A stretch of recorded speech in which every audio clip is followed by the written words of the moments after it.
इसका तर्जुमा क्या है? आप फरमाते हैं इसका मतलब ये है कि जितनी कोई बंदा नेकी करे, अगर उसके मुताबिक नेकी कर दी जाए तो वो बदला होती है, और अगर थोड़ी बढ़ा के की जाए तो वो एहसान होती है।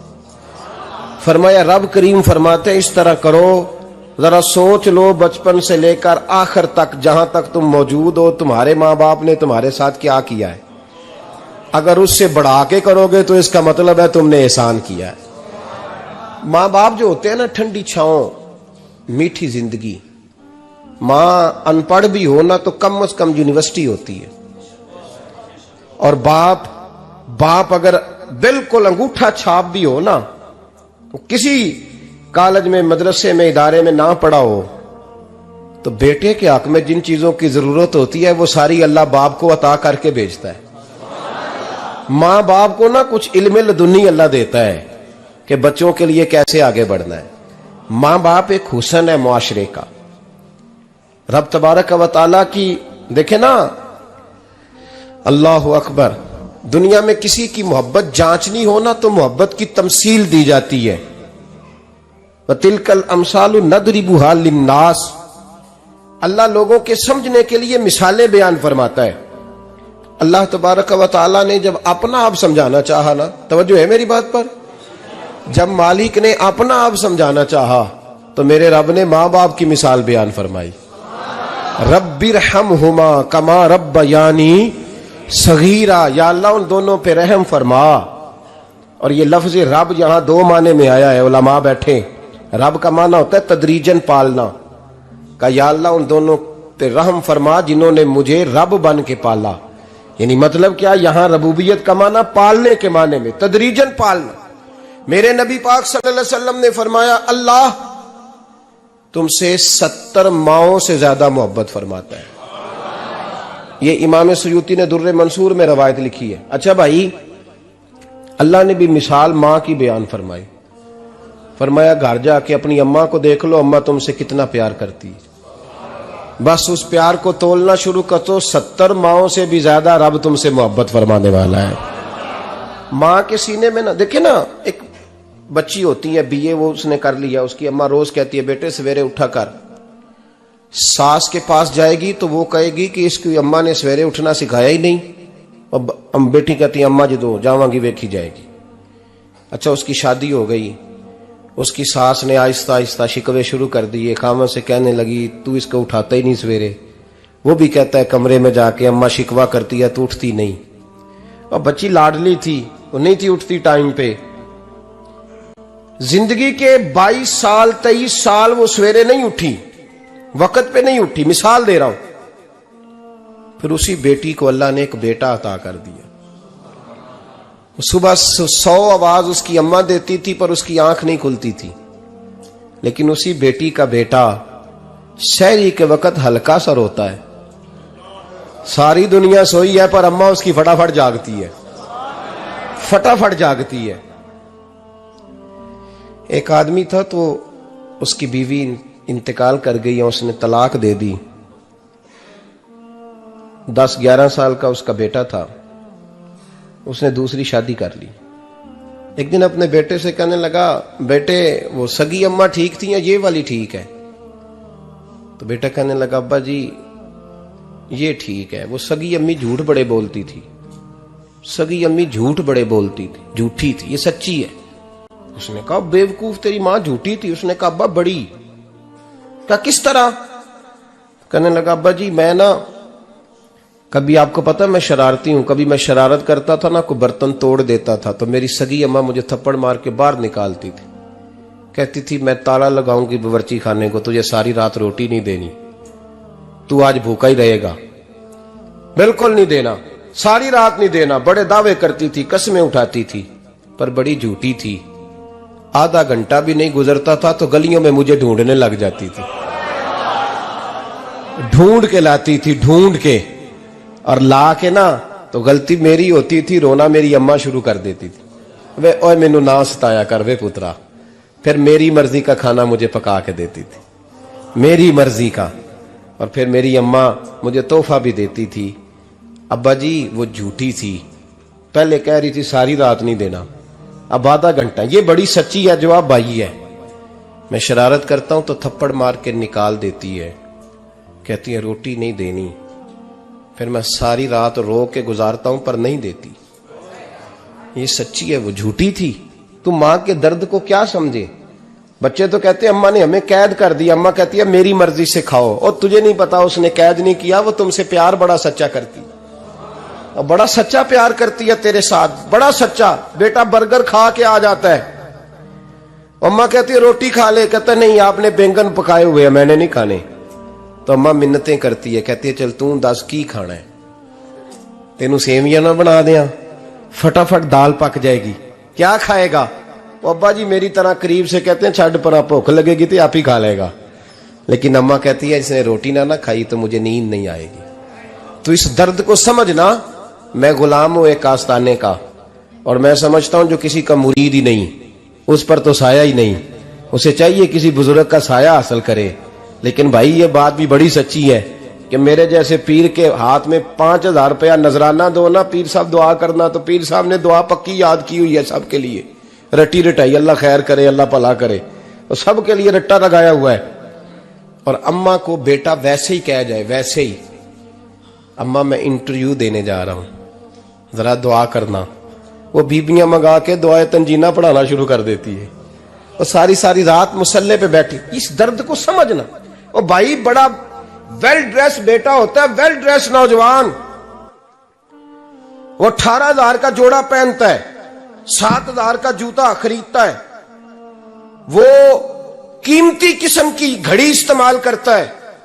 लेकिन उसी बच्चे के जब अपने बच्चे होते हैं ना, तो बीबी को कहता है ये ले 10,000 रुपया, बच्चों के कपड़े खरीद ले, मेरे सही है अभी कल ही तो खरीदे थे।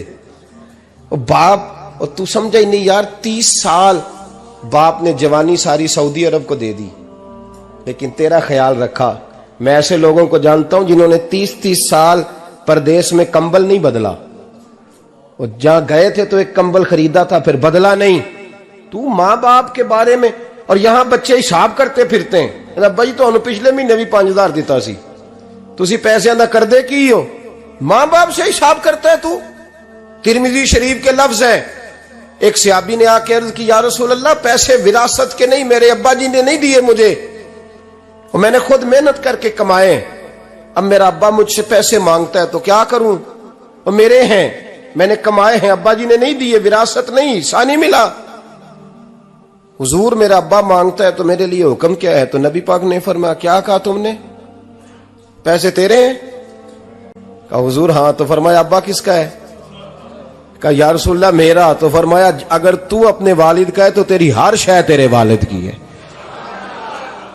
तू भी तेरे वालिद का है तो तेरा माल भी तेरे। मां और बाप ये तो हुस्न है जिंदगी का, ये तो वकार है इंसान का। जब तक मां बाप का हाथ पकड़ के चलोगे ना, रास्ते सीधे रहेंगे, और जिस दिन उंगली छोड़ के सड़क पे निकलना पड़ा ना, सर चकराने लगेगा। याद रखना ये बड़ा मुश्किल काम होता है। लोगों का तो रुख ही उस दिन वाज़े होता है जिस दिन आदमी साये से महरूम होता है। अम्मा तो कमरे में पड़ी हो ना, औरंगजेब आलमगीर की मां फौत हो गई, 350 कमरा था महल का, और अम्मा 12 साल टांगों से माजूर रही औरंगजेब आलमगीर की।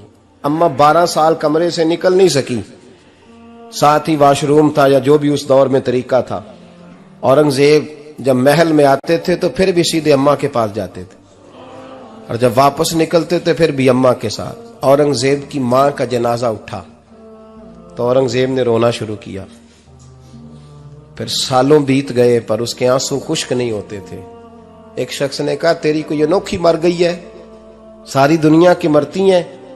उसने कहा मैं बादशाह हूं, 24 घंटे लोगों का आना जाना है, बड़े दबदबे हैं, बड़े डेरेदारियां हैं, बड़ी भैंसें, बड़ी गायें, बड़े खाने वाले, बड़े लांगरी। मेरी मां बूढ़ी थी, एक कोने में पड़ी रहती थी, पर जब से वो गई है ये मुझे महल नहीं लगता, मुझे कब्रिस्तान लगता है। मुझे लगता है ये कब्रिस्तान है। माँ और बाप तो तेरी नेमत है भाई। हम बच्चे, हमारे आजकल के बच्चों ने एक मसला बड़ा पक्का याद कर लिया, कहते मौलाना पीर साहब पसंद की शादी करना जायज नहीं। मैं कहता हूं साहब और भी बड़ी चीजें जायज है, सिर्फ एक ही शय जायज रह गई है। रसूल पाक सल्लल्लाहु अलैहि वसल्लम सिवाय अल्लाह के किसी के पाबंद नहीं, किसी के पाबंद नहीं। पर जनाब सैयदा खतीजतुल कुबरा रदी अल्लाह ताला अन्हा ने पैगामे निकाह दिया, या रसूलल्लाह मैं शादी करना चाहती हूँ, हुजूर किसी के पाबंद नहीं। पर मेरे महबूब ने फरमाया मेरा चचा मेरे वालिद की जगह है, मैं अपने चाचा से पूछ के तुम्हें जवाब दूंगा। यह है पसंद की शादी जो मेरे नबी ने बयान फरमाई है। तू सारा कुछ क्रॉस कर करके गुजर जाता है। यहां तो हाल यह है कि पालने वाला कोई और साये में बैठने वाला, बाग तेरे दी कर कर राखी मैं सारी उम्र गुजारी, तो जदों ये फल पकन ते आया ते लै गए होर व्यापारी। और बेटा गुजरता है अम्मा के दरवाजे के आगे से, अम्मा के दरवाजे के आगे बेटा अमरूद लेके आया है 6 किलो। तवज्जो है मेरी बात पर? इधर देखें जी, छोड़ें थोड़ी देर हमारी सुने। वो अमरूद लेके आया 5-6 किलो, तो अम्मा के दरवाजे के करीब से गुजर गया रात को।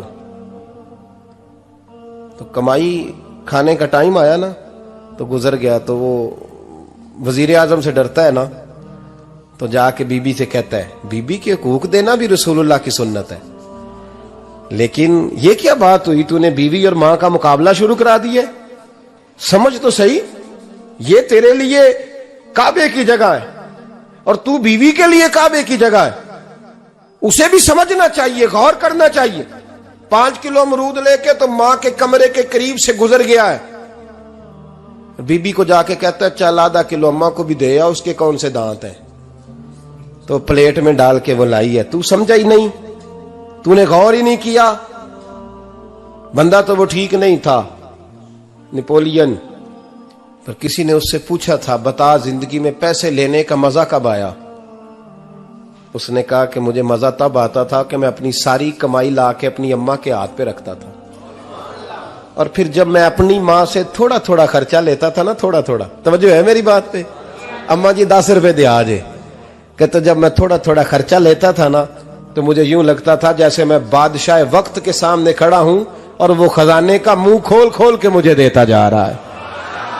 तू इस जायके को समझ तो सही भाई, तू इसको समझ तो सही भाई। याद रखें और गौर करें, मां और बाप। और फिर ये भी सुन लें, नबी पाक सल्लल्लाहु ताला अलैहि वसल्लम ने मां बाप के लिए फरमाया हुमा जन्नतुका व नारुक, यही तेरी जन्नत है और यही तेरे लिए जहन्नम है। अगर ये राजी हो गए तो तेरे लिए जन्नत है, नाराज हो गए तो चाहे तू 100 पीर के मजार पे हाजिरी दे आ, लेकिन जब तक अब्बा राजी नहीं उतनी देर तक अल्लाह राजी। ये हदीस पाक है, हुजूर ने फरमाया जिसके वालिद राजी उसका अल्लाह राजी, और जिसका बाप नाराज उसका अल्लाह। हाँ बेशक, अब ये हदीस है ना, तो सारे वली एक तरफ बैठ जाएं, कहें या अल्लाह बख्श दे मुरीद को। लेकिन अगर अब्बा कहे या अल्लाह ना माफ करना, तो अल्लाह उन औलिया की नहीं मानता, वालिद की मानता है। इसलिए बुल्ले शाह आसमानी उड्डियां पढ़ना है, जेड़ा घर बैठा उन्होंने पढ़िया ही नहीं। भाई याद रखो, मां बाप से प्यार करो, इनकी खिदमत करो, इनके पास बैठा करो, और मां बाप को टाइम दें, वक्त दें, चंद घड़ियां उनके पास बैठें। आप यकीन करें, अब्बा जी से आप मशवरा कर ले, सिर्फ मशवरा, मर्जी बेशक अपनी करें, लेकिन उस मशवरे में आपको इतना साया मिलेगा कि जिंदगी में कभी नाकामी नहीं होगी। पर असी सज्जन दी मन्नी अब्बे दी नहीं मन्नी। वो फटे पे जो नलायक हमारी तरह का बैठा है उससे मशवरा लेना है, वालिद से नहीं लेना। बाप के पास बैठे, उससे मशवरा लें। मेरे अब्बा जी किसान थे, मैंने अपनी जिंदगी में ढेरों चीजें अपने बाप से सीखी हैं, दर्जनों चीजें सीखी हैं। मेरे वालिद बड़े खुददार थे, मिजाज में अजीब सी खुददारी थी। कोई बंदा कभी हाल पूछ लेता था ना कि हालात किस तरह के हैं, तो फरमाते थे भाई अगर बताना हुआ तो अपने अल्लाह को बताऊंगा। अल्हम्दुलिल्लाह बड़ा फजल है, मैंने उनके हाथों पे हमेशा छाले देखे, हमेशा छाले, लेकिन उनका हाथ कभी किसी दुनियादार के सामने फैलता हुआ नहीं देखा। लोग मुझे कहते हैं आप किस पीर साहब के साहबजादे हैं, तो मैं कहता हूं मैं उस पीर का साहबजादा हूं जिसने मेहनत करके हलाल की कमाई खाई सारी जिंदगी। ये लोग पीर नहीं होते, ये मुर्शिद नहीं होते, और मैंने दर्जनों चीजें सीखी उनसे। तो सीखने तो बैठ, तुझे हजारों चीजें मिलेंगी। भाई अपनी जिंदगी में माँ बाप की तरफ देखो, सबसे जरूरी काम है इन्हें वक्त दो। अम्मा के ओ भाई बड़ा मुश्किल है दुनियादारों से तारीफ कराना, ते अम्मा दे कोल ते एवं 2 मिनट राती बईए ना आखी अम्मा पैर कटे ना रजाई चो तेरे घुट छड़ा, ते अम्मा कहती जा मेरा पुत्र थकिया आया तू सो जाके, मैं कदों काम लगी सा, मैं कदों हल वान डई सा, जा सो जा जाके। बस ये कार्रवाई है। तूने 2 मिनट के लिए कह दिया, सवेरे पूरे मोहल्ले में तेरी अम्मा कहेगी अल्लाह मेरे पुत्र वर्गा पुत्र सारियां नूं दे। राती आउंदा ते मैनू घुट के सौंदा है, अल्लाह घुटिया कोई नहीं सुया भी कार्रवाई पाई सू, लेकिन वो सबको बताती है। तो भाई इतनी कीमती चीज और तू छोड़ के मैं कभी जलसे से देर से आता था ना, अब तो जाता नहीं ज्यादा जगहों पे, कोशिश करता हूं कि चलो माहौल के मुताबिक, थोड़ा खुश्क आदमी हूं तो हर जगह सेट नहीं हो पाता, इसलिए कम जाता हूं। तो कभी रात को आते थे ना देर से, मेरी अम्मा जी शुगर की मरीज थी, तो मैं छोटे भाई को फोन करता था कि अम्मा जी सो गए, कहने सो गए। मैं कहता था कि तू ना इस तरह कर, नीचे आ जा, 2 बज गए, वो शुगर की मरीज है, आंख खुल जाए ना तो दोबारा लगती नहीं बुजुर्गों की, तो तू दरवाजा खोल दे, अंदर दस्तक दी तो दिक्कत होगी। तो मैं जूते उतार के अंदर दाखिल होता था, तो पहला कदम रखता था तो मेरी अम्मा बोल पड़ती थी पुत्र आ गए, आ गए। ओ भाई तू इस दर्द को समझना, कोई तुझे मिलेगा, कोई मिलेगा तुझे ऐसा। अब मैं दूर दराज भी चला जाता हूं, उनकी जिंदगी में नहीं जा पाया, कहती थी हमने नहीं जाना, घर में रहना है, इस कैफ को समझ ले, इस दौलत के करीब हो जा। हजरत अबू हुरैरा रदी अल्लाह ताला अन्हु फरमाते हैं मेरी अम्मा बूढ़ी थी, मैं उनकी खिदमत करता था। बाप की खिदमत और माँ की खिदमत सबके हिस्से में नहीं आती, ये रब जिसे महबूब रखता है उसे ये मौके अता करता है। खुश नसीब है जिसे बूढ़ा बाप मिले और वो नौकरी करे, खुश किस्मत है जिसको बीमार माँ मिले और वो नौकरी करे। हजरत अबू हुरैरा फरमाते मेरी अम्मा बूढ़ी थी, तो उनका मैदा कमजोर हो गया था, तो मैं उठा के पखाना पेशाब करता था तो कई दफा मेरे ऊपर कर देती थी। ये हजरत इब्न जौजी अलैहिर्रहमा ने इसको लिखा है। फरमाते हैं मेरे दिल में ख्याल आता था कि मैं बड़ा खिदमत गुजार हूं अपनी माँ का। एक दिन मैं हजरत उमर के पास बैठा था उनके दौरे खिलाफत में, तो एक शख्स आ गया। उस शख्स ने आकर के कहा कि हजरत उमर से हुजूर एक मसला पूछना है। फरमाया पूछो। वो कहने लगा हुजूर मेरी अम्मा बूढ़ी हो गई है, बीमार रहती है, मरीजा है, मुझे आवाज देती है बेटे पेशाब आया है, आवाज देती है, तो मैं अम्मा को उठाता हूं। अभी मैं बैतुल खिला तक वॉशरूम तक जाता नहीं कि मेरी अम्मा मेरे ऊपर पेशाब कर देती है। हजरत उमर से कहने लगा हुजूर बचपन में मैं अम्मा पे पेशाब करता था, अब अम्मा मेरे ऊपर कर देती है, तो हक अदा हो गया ना। हजरत अबू हुरैरा कहते हैं जब उसने सवाल पूछा तो मेरे भी कान खड़े हो गए। मैंने कहा ये तो मेरे वाला मसला पूछ रहा है, मेरे वाला मसला पूछ रहा है। मेरे पास एक दोस्त जुमा पढ़ने आते हैं बड़ी दूर से, मुझे कहने लगे हजरत साहब जदों भी मैं आउना ना तुसी मेरी ही गल छेड़ देंदे हो, वो जो बात होती है ना बिल्कुल मेरी ही होती है। मैंने कहा नहीं यार जो मैं कर रहा होता हूं वो मेरी भी होती है, वो सारे मुआशरे की होती है। हमें लगता है कि मेरी हो रही है, हालांकि वो बात हमारी सबकी मुश्तरका होती है। सुन ले और याद रख लें। हजरत अबू हुरैरा फरमाते मेरे कान खड़े हो गए। मैंने कहा इसने तो मेरी बात पूछनी शुरू कर दी। हजरत फारूक आजम से कहने लगा हुजूर बचपन में मैं अम्मा पे पेशाब करता था, वो मेरे ऊपर कर देती है, तो हक अदा हो गया। हजरत उमर कहने लगे नहीं कोई नहीं हुआ। उसने कहा हुजूर मुझे समझाएं, वो सारे काम जो मैं अम्मा के साथ करता था अम्मा मेरे साथ करती है, तो क्यों नहीं हुआ। हजरत उमर कहने लगे भाई पेशाब तो तू भी अम्मा पे करता था और अम्मा भी तेरे ऊपर करती है, पर तेरी और तेरी माँ की सोच में बड़ा फर्क है। उसने कहा हुजूर किस तरह, तो क्या जवाब है सैयदना फारूक आजम का, लौ काना नबिय्यम बाद लकाना उमर इब्न खत्ताब। क्या जवाब है। हजरत उमर फरमाने लगे तेरी और तेरी माँ की सोच में बड़ा फर्क है। कहा हुजूर किस तरह। फरमाया जब तेरी अम्मा तेरे ऊपर पेशाब करती है ना तो तू दुआ करता है कि या अल्लाह बूढ़ी हो गई है इसे पर्दा दे दे, और जब तू अपनी अम्मा पे पेशाब करता था तो वो दुआ करती थी या अल्लाह मेरे लाल को लंबी जिंदगी अता फरमा। फरमाया ये तेरा और उसका फर्क है, तू पर्दे की दुआएं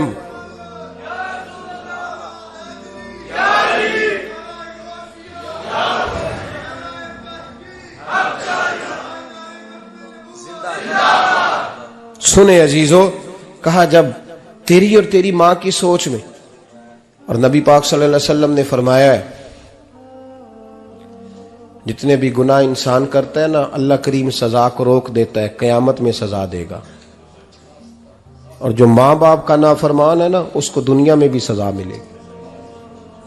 जो माँ बाप का नाफरमान है उसे दुनिया में भी, आप यकीन करें, बच्चे थोड़ा सा पड़ जाते हैं बेचारे, तो माँ बाप से कहते हैं अब्बा जी तुसी पुराने दौर दे हो, तो की पता होवे, और तुझे पता ही नहीं भाई, तुझे खबर ही नहीं, ये पुराने दौर के नहीं, तू बेवकूफों के दौर का है, तू समझ ये कोई तालीम है। अकबर अलाहाबादी ने कहा था हम ऐसी लाखों किताबें काबिले जब्ती समझते हैं, जब्त करने को दिल करता है, हम ऐसी लाखों किताबें काबिले जब्ती समझते हैं जिनको पढ़ के बेटे बाप को खबती समझते हैं। बात है करने वाली, मां और बाप इतना बड़ा दर्जा है। और भाई सुन लो और इस बात को याद रखना, दुनिया में सियाबी होने से बड़ी विलायत कोई नहीं। सारे वली गौस कुतुब अब्दाल मिलके भी सियाबी के कदमों की खाक तक को नहीं पहुंच सकते, लेकिन हजरत अवैसे करनी सियाबी नहीं बन सके सिर्फ अपनी अम्मा की वजह से पीछे रहे। महबूब ने फरमाया तू वहां रह के मां की नौकरी कर, तेरा नबी तुझसे राजी है।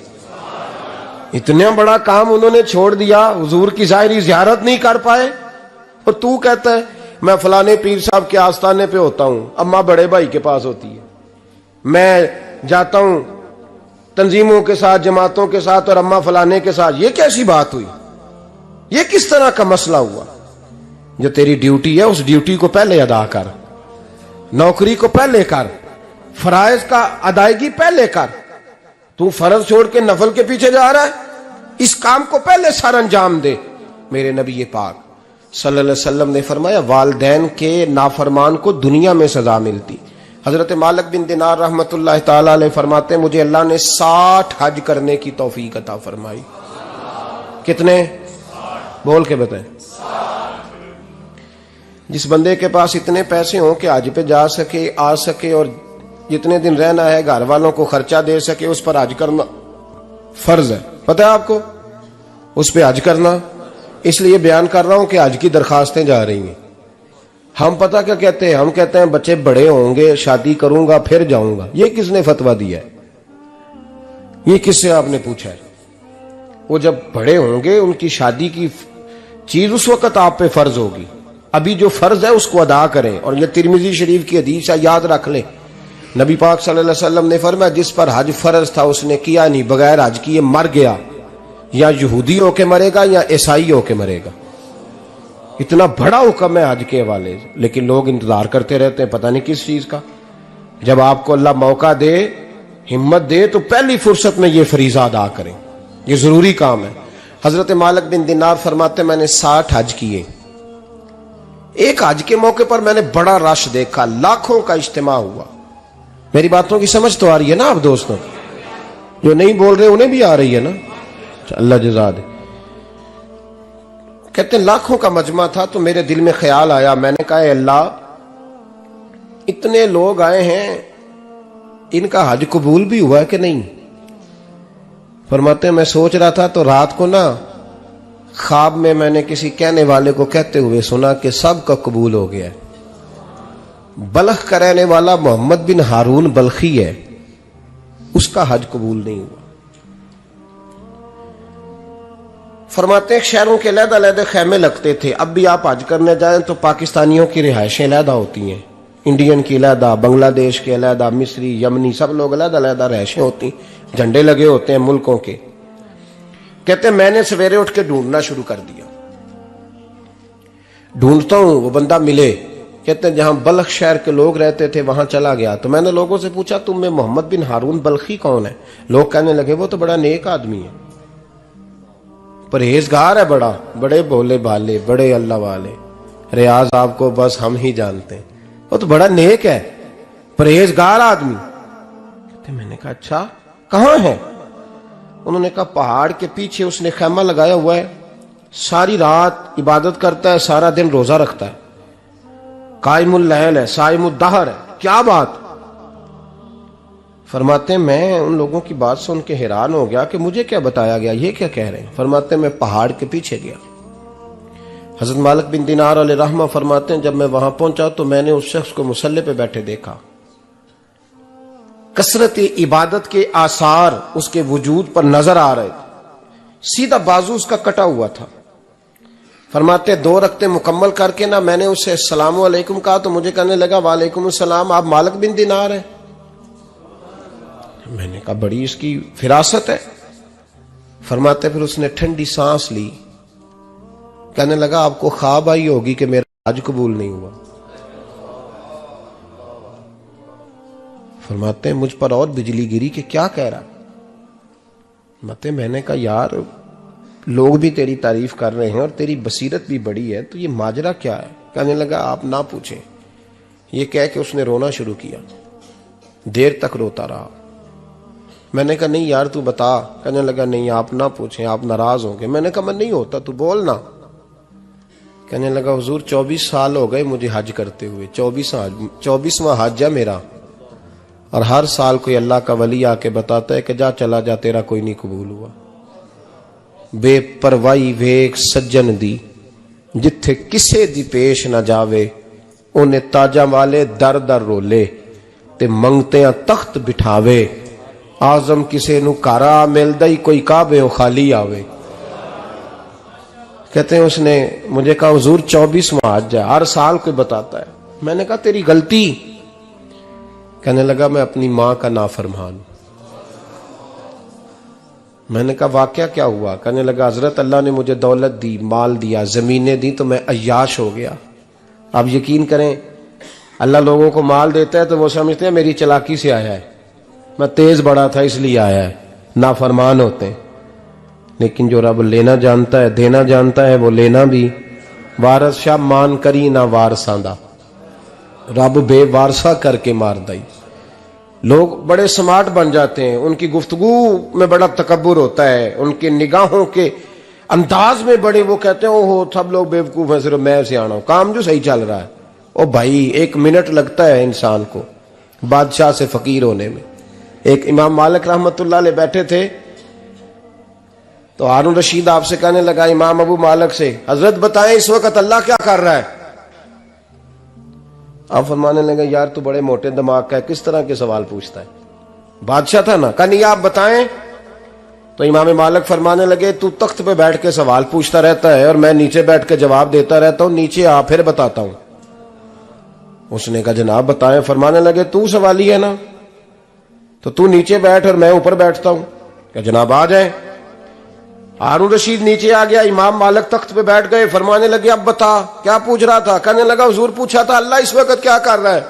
फरमाने लगे रब इस वक्त तुझे समझा रहा है कि इस तख्त पे तकब्बुर न करना, 1 मिनट लगता है मैं तुझे उठा के मालिक को बिठा दिया करता हूं, ये तुझे समझा रहा है, लिहाजा इस समझ पे कायम रहना, तकब्बुर न करना, 1 ही तो मिनट लगता है, ये तुझे समझा रहा है। तो वो शख्स कहने लगा मोहम्मद बिन हारून बल्खी इमाम मालिक बिन दिनार से कि हुजूर बड़ी दौलत थी तो मैं अय्याश हो गया था। रमजान का महीना था, अम्मा तंदूर में रोटियां लगा रही थी, मैं शराब पी के घर आ गया। हमारे यहाँ ये भी फैशन है ना, अब मेहंदी वाले दिन चौधरी साहब के डेरे पे जवान शराब पीते हैं तो पूछते हैं हाजी साहब आप तो हाजी भी हैं, तो डेरे पे मुंडे क्या करते रहे। कहते मैं डेरे तो सा मैनू नहीं पता, वो कार लगे सन। हाजी साहब आपको सारा पता है और अल्लाह आपसे पूछ लेगा। यहां तो कोई आदमी चुप कर जाएगा आपके किलों की वजह से, लेकिन अर्श के मालिक को भी तो जवाब देना है कि नहीं। क्या तरीका है देखे ना, कुल वाले दिन महफिल और मेहंदी वाले दिन अल्लाह से सिर्फ दुखों का रिश्ता है, रसूलुल्लाह से सिर्फ गमों का रिश्ता है। अगर तूने ढोल ढमक्का शोर शराबा किया है शादी वाले दिन तो कुल वाले दिन भी बजा, तेरा पता चले, जनाजे पे भी बजा। क्या तमाशा है। मजहब सिर्फ रस्म है, जरूरत है, कोई मर गया तो कुरान पाक खोल लो, बाकी जो मर्जी करो। हज भी कीती जांदे हो, लहू भी पीती जांदे हो, खो के माल यतीमां दा भेज मसीती जांदे हो, फट दिलां दे सींदे नहीं, टोपियां सीती जांदे हो, नफ्स ते छुरी फेर दे नहीं, बकरे कीती जांदे हो, फर्ज भुलाई बैठे हो, नफला नीति जांदे हो, ओ दसो ते सही बुल्ले नू ए की कुछ कीती जांदे हो, ओ दसो ते सही बुल्ले शाह नू की कुछ कीती जांदे हो। कोई तरीका है? कोल शरीफ पे मौलवी साहब तशरीफ लाइएगा, अब्बा जी के कोल है, तो मैं तो कहता हूं बजा ना बैंड बाजे वाला आज भी, तेरा पता चले कि ये दो काम कैसे होते हैं। तू किस तरह दो कश्तियों का, समझ नहीं आती बात की। मैं तो जाता ही नहीं बैंड बाजे वाली शादी पे, मैं कहता जो तुमको मर्दी पढ़ा लो। ने कहा हमसे नहीं दो काम होते, अल्लाह रोजी देने वाला है, एक ही करते हैं। दो रंगी छोड़ के यक रंग हो जा, सरासर मोम हो जा या संग हो जा, मौज करो। हम इस चक्कर में पड़ते ही नहीं, हम वो रास्ता ही छोड़ देते हैं जो हमारी तबीयत के मुताबिक नहीं होता। बस खत्म हो गई बात। इसलिए गौर करें और याद रखें इस बात को। इमाम मालिक बिन दिनार रहमतुल्लाह अलैह फरमाते हैं, मुझसे कहने लगा पैसे आए तो मैं याश हो गया। रमजान का महीना था, असर के बाद मेरी अम्मा इफ्तारी की तैयारी कर रही थी, मैं गया, मैंने कहा शराब पी हुई, अम्मा रोटी दे। तो अम्मा कहने लगी शर्म कर, शर्म कर, रोजा रखा नहीं तो जिन्होंने रखा है उनका तो ख्याल कर। कहते अम्मा की बात का मुझे गुस्सा लगा। मैं कहा करता हूं बदनसीब है वो बेटा जिसका बाप उससे बात करते हुए डरता है कि पता नहीं कहां से बोलेगा। बदनसीब नहीं वो बेटा जिसकी मां उससे बात करते हुए सहम जाती है कि पता नहीं कौन सी बोली बोलेगा। बदनसीब नहीं कि मां बाप भी जिससे खोल के बात ना कर सके। हजरत मालिक बिन दिनार से कहने लगा, अम्मा ने जब कहा ना शर्म कर, तो मुझे गुस्सा आया, मैंने मां को थप्पड़ मारा और मेरी मां जलते हुए तंदूर में गिरी। लोगों ने मुझे पकड़ के अंदर बंद कर दिया कमरे में। सारी रात मैं शोर सुनता रहा पर नशे में धुत रहा। सवेरे आंख खुली तो मेरी बीवी बैग बांध रही थी। मैंने कहा कहां जा रही हो? कहने लगी जो मां का नहीं बना मेरा कैसे बनेगा। वो मैंने कहा मेरी अम्मा का, वो तो लोगों ने रात को ही दफन कर दी जनाजा पढ़ के। तड़प के कहने लगा मुझे क्यों नहीं बताया? तो कहते हैं लोग कहने लगे तेरी मरती हुई मां कह गई थी इसे मेरा मुंह ना देखने देना, मेरे जनाजे के करीब ना आए। हजरत मालिक बिन दिनार फरमाते हैं जब उसने ये बात सुनाई तो मैंने भी उसके मुंह पे थप्पड़ मारा। मैंने कहा तू इसी काबिल है। कहते हैं वो रोने लगा, हुजूर दुआ करे अल्लाह मुझसे राजी हो जाए। कहने लगा जब मां की इंतकाल की खबर मिली तो मैंने कुल्हाड़ी लेके वो हाथ काट दिया जिससे मां को मारा था। मैंने सारी जायदादें खिरात कर दी। 24 साल हो गए, 24 साल। सारी रात नमाज पढ़ता हूं, रोजा रखता हूं, हज करता हूं, पर हर साल कोई आके कहता है जा दौड़ जा तेरा कोई नहीं कबूल हुआ। हुजूर दुआ करे मालिक राजी हो जाए। फरमाते मैं थप्पड़ मार के आ गया। मैंने कहा तुझसे राजी हो जाए इतने जालिम से? इमाम मालिक फरमाते रात को आके सोया तो मुझे ख्वाब में रसूल पाक का दीदार हुआ। तो नबी पाक अलैहिस्सलाम ने फरमाया मालिक तू उसे मायूस क्यों कर आया है? अल्लाह तो बड़ा मेहरबान है। कहा हुजूर मां के नाफरमान को माफी कैसे मिलेगी? तो इमाम मालिक फरमाने लगे नबी करीम ने फरमाया जा उसे जाके बता दे तुझे कयामत में तेरी मां की वजह से बख्श दिया जाएगा। कहा हुजूर अम्मा की वजह से किस तरह?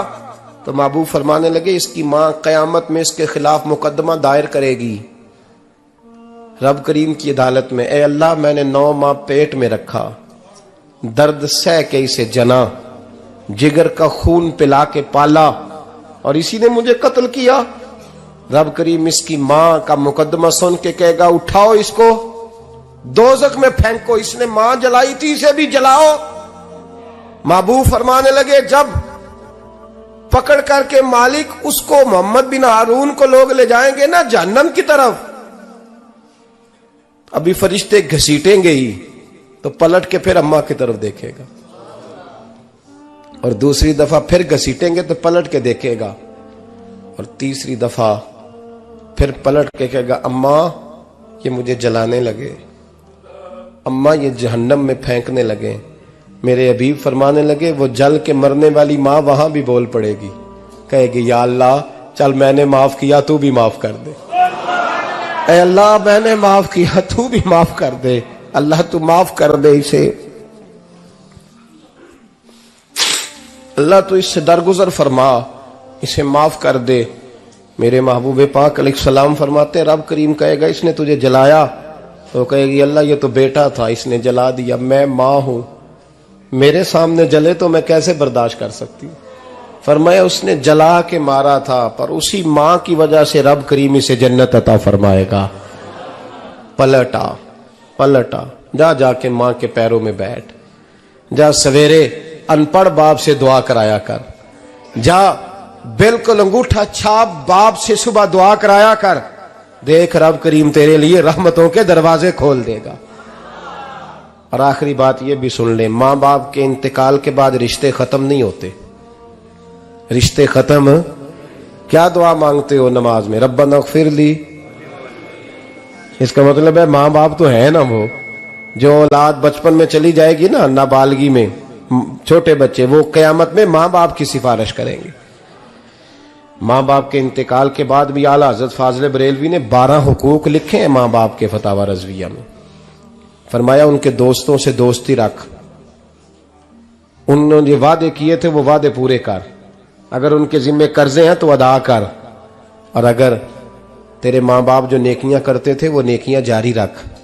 और इमाम जलालुद्दीन सयूती ने शरह सुदूर में लिखा है, जमीन पे रह के गलत काम ना करना, वरना फरिश्ते कब्र में जाके तेरे माँ बाप को कहेंगे तो कितनी बुरी औलाद पैदा करके आया। और फरमाया तो दुनिया में रह के अच्छे काम कर, चाहे दुआ मांग चाहे ना मांग, फरिश्ते कब्र में जाके कहेंगे क्या बात है तुम्हारे बेटे की, कैसा लाल पैदा किया है, दुनिया खैर से भर दी है। और भाई मुझसे कोई बंदा पूछे ना कि माँ बाप को इसाले सवाब का सबसे बेहतरीन तरीका, तो मैं कहता हूं बेटे नमाजी हो जाओ। क्या कर, ताकि हर नमाज की आखिरी रकत में तो कहे रब्बना इग़फिर ली। नमाज अल्लाह की, जिक्र माँ बाप का, अल्लाह ने रख दिया है। रब्बना इग़फिर ली हर नमाज की हर आखिरी रकत में खत्म शरीफ पढ़ा जाएगा। और नमाज के अंदर पढ़ेंगे इंशाअल्लाह ताला, पढ़ेंगे नमाज इंशाअल्लाह, वादा नहीं करा रहा। दाढ़ी किसकी सुन्नत है? नहीं, जिन्हें नहीं रखी हो बोलो, जिन्हें रखी हो तो बोलन डाया ने। किसकी सुन्नत है? तो सरकार के गुलामों ने रखनी है, किसी और ने रखनी है? गुलाम कहते हैं अभी हम नेक ही नहीं, नेक होंगे तो रखेंगे। वो खुदा के बंदो, नेक तो सारी जिंदगी बंदा नहीं होता। कभी किसी ने दावा किया है वली गौस कुतुब ने कि अब मैं बिल्कुल गुनाह नहीं करता, मैं पाक साफ हो गया हूं? किया कभी?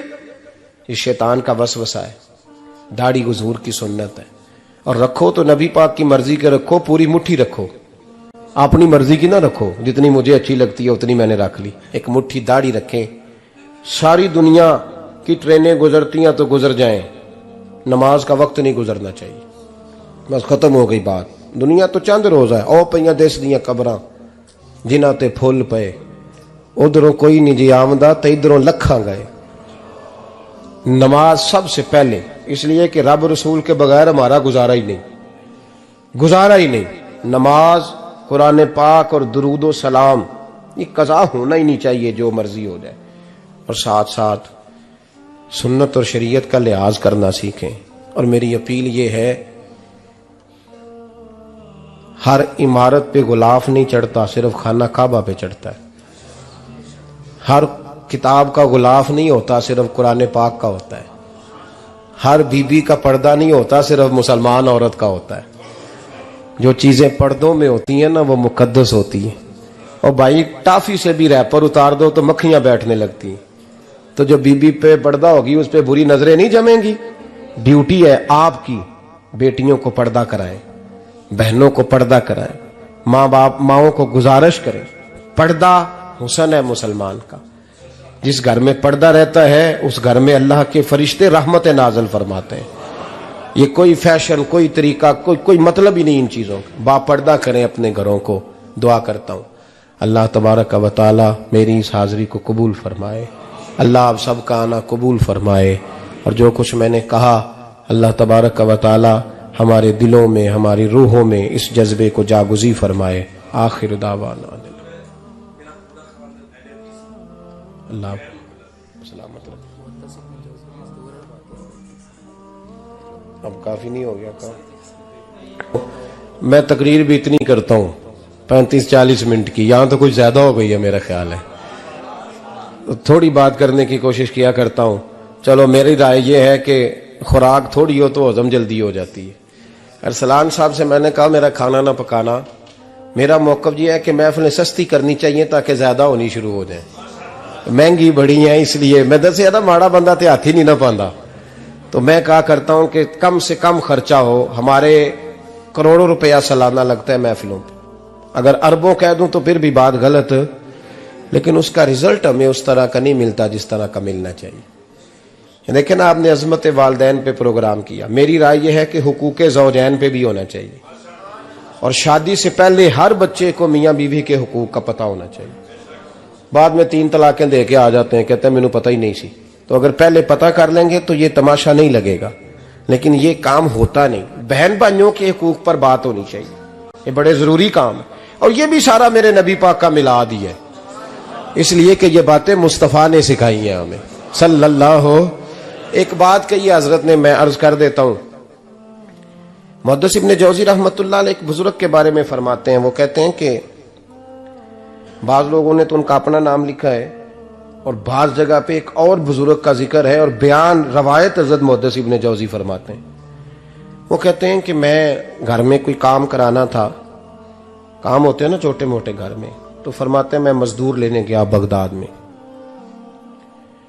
चौकों पे मजदूर सारी उम्र का मजदूर ही है ना बेचारा। अमीर तो अमीरतर होता जा रहा है और गरीब गरीबतर हो। हमारे तो पीर भी लोगों को कह रहे हैं फकीर हो जाओ, खुद अमीर होते जाते, खुद रोज बरोज अमीर हो रहे हैं, दुनिया को कह रहे हैं फकीर हो जाओ। तुम भी तो थोड़ा फकर इख्तियार करो ना भाई, जो दर्ज दे रहे हो। इल्ला माशाअल्लाह, सबकी बात नहीं करता। फरमाते हैं कि मैं ना मजदूर लेने गया, बगदाद के चौक में मजदूर बैठे होते थे, तो मेरी उन मजदूरों में से ना एक नौजवान बच्चे पे नजर पड़ी। बड़ा कमजोर सा वजूद था, लेकिन चेहरे पर इबादत का निशान था। माथा बताता था कि नमाज का बड़ा ख्याल रखता है। मैं उसके करीब गया, चेहरे भी बड़ा कुछ बताते हैं ना, चेहरों में भी बड़ी रानाई होती है। फरमाते हैं मैं करीब गया, मैंने उसको कहा बेटे मजदूरी करोगे? तो कहने लगा मजदूरों में बैठा हूं तो हुजूर मजदूरी के लिए ही तो बैठा हूं। तो मैंने कहा कि चलो फिर। कहने लगा नहीं मेरी कुछ शर्तें। मैंने कहा बताओ? कहने लगा पहली शर्त यह है कि लोग 4 दिनार दिहाड़ी लेते हैं, मैं 3 दिनार लूंगा। मैंने कहा यार बे तो बड़ी बेहतरीन है, बाकी भी इस तरह की रख ले। उसने कहा हुजूर दूसरी शर्त यह है कि मैं आपकी मुकम्मल बात मानूंगा, लेकिन जब अजान हो जाएगी फिर आपकी नहीं सुनूंगा। तीसरी बात उसने ये की कि हुजूर मैं आपके घर में काम करूंगा पर आपके किसी सवाल का जवाब नहीं दूंगा। कहते हैं मैंने कहा यार तू बड़ा अजीब है, शर्तें तो मालिकों की होती हैं। कहने लगा जी बहरहाल मैं शर्तें लगा के जाता हूं। फरमाते मैं उसे घर ले आया, काम मैंने उसको बताया, तो जो काम मजदूर सारे दिन में करता है ना, उसने 2 घंटे में कर दिया।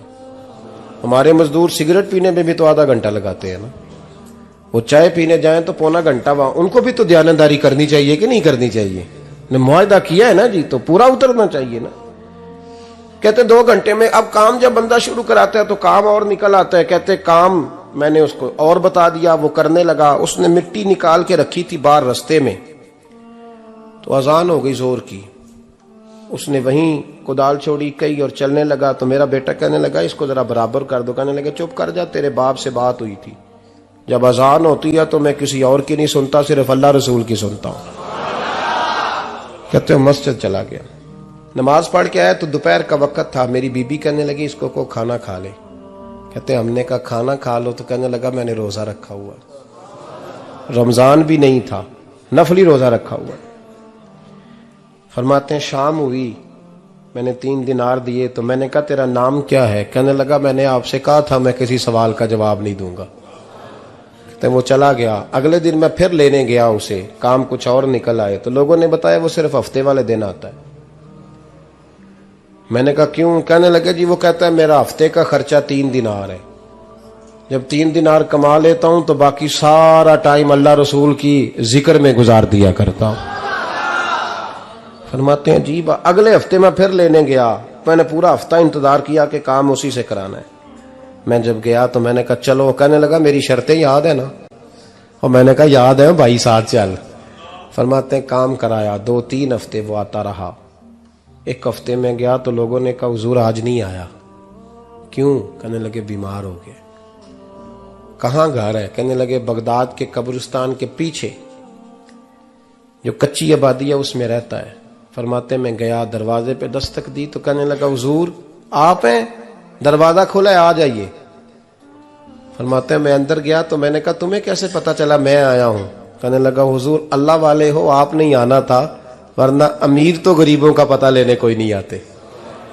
कहते मैं करीब गया तो कहने लगा मैं आपका इंतजार कर रहा था, तेज बुखार है, तप रहा। जेब से कुछ पैसे निकाले, कहने लगा ये पैसे रख लें। एक अंगूठी निकाली, कहने लगा हुजूर आज रात को मेरा इंतकाल हो जाएगा, इन पैसों का कफन खरीद के सुबह जनाजा पढ़ के मुझे दफन कर देना, और जब दफन करो तो ये अंगूठी लेके असर के बाद हारून रशीद के पास जाना। आप उसे कहना मैंने मिलना है, पर वो आपको टाइम नहीं देगा। आप उसको आवाज दीजिएगा कि तेरी एक अमानत है मेरे पास, फिर वो आपसे मिलेगा तो अंगूठी दे दें, फिर आप मेरी तरफ से फारिग हैं। हजरत फरमाने लगे तेरा नाम? और कहने लगा हुजूर वक्त थोड़ा है, आज रात मैंने जाना है, बड़ी लंबी माफी मांगनी है रब करीम से, अगर मुनासिब समझे तो मुझे अपने रब से तन्हाई करने दे।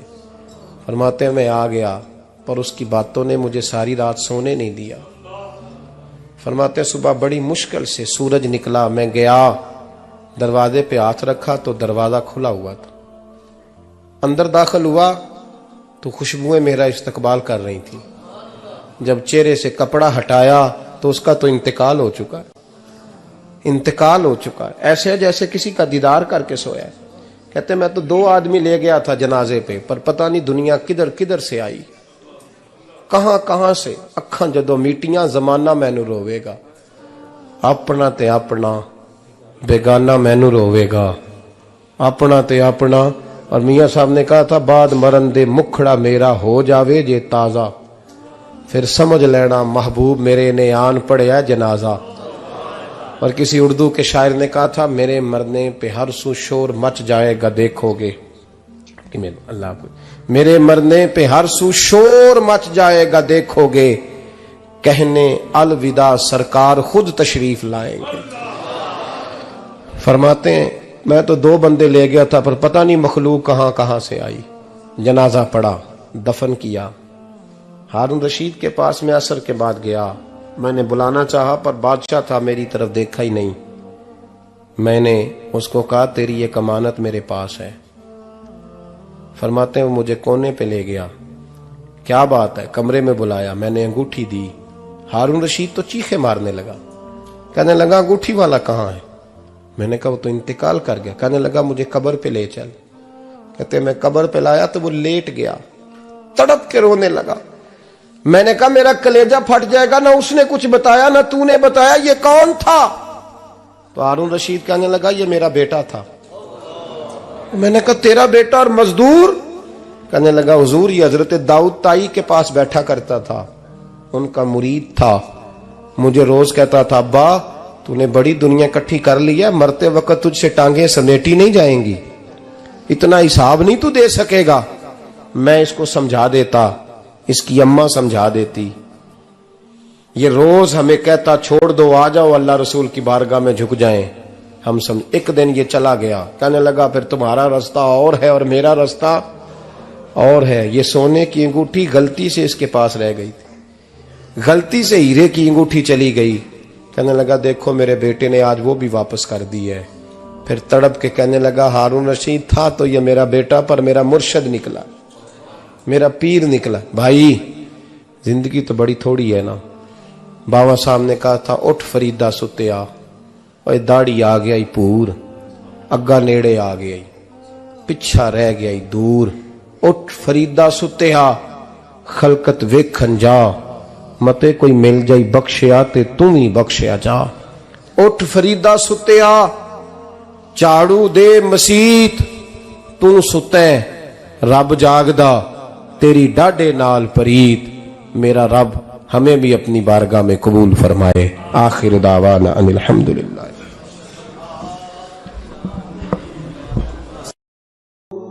कूड़ा तख्त दुनिया दा बाहू, फिक्र सच्ची बादशाही।